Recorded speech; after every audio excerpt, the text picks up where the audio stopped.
Hi friends, welcome to Vijay Kumar tech zone. ఈరోజు మరొక టాపిక్తో మేము ముందుకు రావడం జరిగింది. అదేంటంటే తెలంగాణ రాష్ట్రంలో అభయహస్తం ఇచ్చిన 6 గ్యారంటీలో మనకు ఈ రోజు నుంచి ఒక పథకం అనేది ఆన్లైన్లో రిజిస్ట్రేషన్ కావటం అనేది జరుగుతుంది. అదేంటో ఇప్పుడు మనం తెలుసుకుందాం. అదేంటంటే 500 రూపాయలకే ఫ్రీ సిలిండర్ స్కీమ్ అనేది తెలంగాణ రాష్ట్ర ప్రభుత్వం అనేది మనకు ఇవ్వటం జరుగుతుంది కదా. దానికి సంబంధించింది ఆన్లైన్ రిజిస్ట్రేషన్ అనేది ఈ రోజు నుంచి మనకు అనేది చాలు కావటం అనేది జరిగిందనమాట. ఈ ఆన్లైన్ రిజిస్ట్రేషన్ ఎవరు చేస్తున్నారంటే నేను ముందు వీడియోస్లో చెప్పటం అనేది జరిగింది. ఒక ఊరికి 30 మందికి మాత్రమే అవకాశం ఇవ్వటం జరిగింది, ట్రయల్ బేస్డ్ కోసం మాత్రం. అదేవిధంగా ఆ 30 మందిని ఆన్లైన్లో ఎవరు రిజిస్ట్రేషన్ చేస్తారంటే మీ ఊర్లో ఉన్న అంగన్వాడీ టీచర్లు, ఆశా వర్కర్లు అనేది ఈ ఆన్లైన్ రిజిస్ట్రేషన్ ప్రాసెస్ అనేది చేస్తున్నారనమాట. దానికోసం తెలంగాణ ప్రభుత్వం అనేది మనకు ఒక యాప్ను అనేది ప్లేస్టోర్లో ఉంచడం అనేది జరిగింది, ప్రజాపాలన యాప్. ఆ యాప్ ఏ విధంగా ఉంటుంది ఇక్కడ నేను చూపిస్తాను.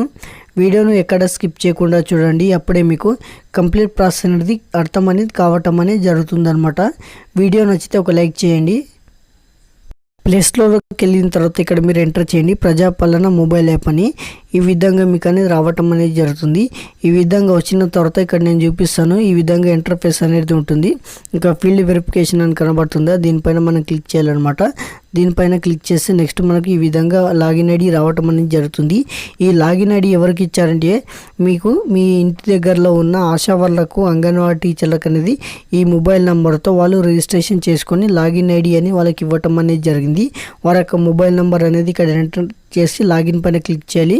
లాగిన్ పైన క్లిక్ చేసి మీకు వాళ్ళకి ఇచ్చిన ఒక ఎంపీఎన్ నంబర్ అంటే ఒక సీక్రెట్ పాస్వర్డ్ అలాంటిది వాళ్ళు ఎంటర్ చేస్తారనమాట. అలా ఎంటర్ చేసి నెక్స్ట్ అనేది మీకు ఈ విధంగా రావటం అనేది జరుగుతుందన్నమాట. ఈ విధంగా వచ్చిన తర్వాత ఇక్కడ మీకు కంప్లీట్ అప్లికేషన్స్ అనేవి ఎన్ని అయిపోయాయి, ఇంకా పెండింగ్లో ఎన్ని ఉన్నాయి, ఇక్కడ టోటల్ అప్లికేషన్లు ఎన్ని చేయాలంటే ఆ డిస్ట్రిక్ట్ సంబంధించిన, విలేజ్ సంబంధించిన అప్లికేషన్లు ఎన్ని ఉన్నాయి, ఇక్కడ వీళ్ళు అప్రూవల్ ఏం చేస్తారు కంప్లీట్ అంటే ఇక్కడ టోటల్ అప్లికేషన్లు ఇక్కడ పెండింగ్ ఇంకా ఎంతమంది చేయాలి, తర్వాత కంప్లీట్ చేసిన వాళ్ళే పైన అనేది మనకు రావటం అనేది జరుగుతుందన్నమాట. అలా వచ్చిన తర్వాత వీళ్ళు పెండింగ్ అప్లికేషన్ పైన క్లిక్ చేస్తారు. పెండింగ్ అప్లికేషన్ పైన క్లిక్ చేసి మనకు నెక్స్ట్ ఈ విధంగా వస్తుందన్నమాట. ఇంతమంది అనేది పెండింగ్ అనేది ఉండటం అనేది జరుగుతుందని వీళ్ళు రావటం అనేది జరిగింది. ఇక్కడ పెండింగ్ అప్లికేషన్ నంబర్ అనేది మనకు అప్లికేషన్ నంబర్ ఇక్కడ రావడం జరుగుతుంది. ఎవరిదైతే పెండింగ్ ఉందో వాళ్ళ యొక్క నేమ్ రావటం జరుగుతుంది. అదేవిధంగా వాళ్ళ యొక్క ఆధార్ కార్డ్ నంబర్ లాస్ట్ 4 అంకెలు ఇక్కడ కనబడతాయి. వాళ్ళ యొక్క రేషన్ కార్డ్ నెంబర్ కనబడుతుంది. అదేవిధంగా వాళ్ళ యొక్క మొబైల్ నెంబర్ అనేది ఇక్కడ స్క్రోల్ అనేది మనకు కావటం అనేది జరుగుతుంది. ఇక్కడ చూడండి టార్గెట్ అప్లికెంట్ కార్డ్ అని పైన దానిపైన క్లిక్ చేయాలన్నమాట. దానిపైన క్లిక్ చేస్తే మనకు ఈ విధంగా ఒక పేజ్ అనేది రావటం అనేది జరుగుతుంది. ఇక్కడ మీకు ఏమని అడుగుతుందంటే application same applicant detail, name, ration card, mobile number, Aadhaar card number, ఇక్కడ గ్యాస్ కేటగిరీ హెచ్పియా, గ్యాస్ కన్జ్యూమర్ నెంబర్ అని అడుగుతుంది. ఇక్కడ గ్యాస్ కన్జ్యూమర్ నెంబర్ ఆల్రెడీ మీకు ఉందనుకోండి. ఇక్కడ నెక్స్ట్ మనం ఎంటర్ చేయాల్సిన ఏ డీటెయిల్స్ అంటే ఇక్కడ చూడండి గ్యాస్ కాంటాక్ట్ డీటెయిల్స్ అనమాట.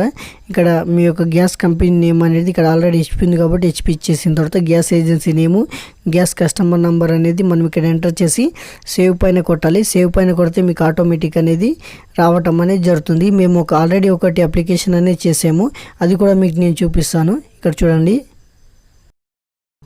ఇక్కడ చూడండి పెండింగ్ అప్లికేషన్స్ పైన క్లిక్ చేస్తున్నాము. తర్వాత ఎవరెవరి పెండింగ్ ఉన్నాయో వాళ్ళ యొక్క ఆటోమేటిక్ డీటెయిల్స్ అనేవి మనకి రావటం అనేది జరిగింది.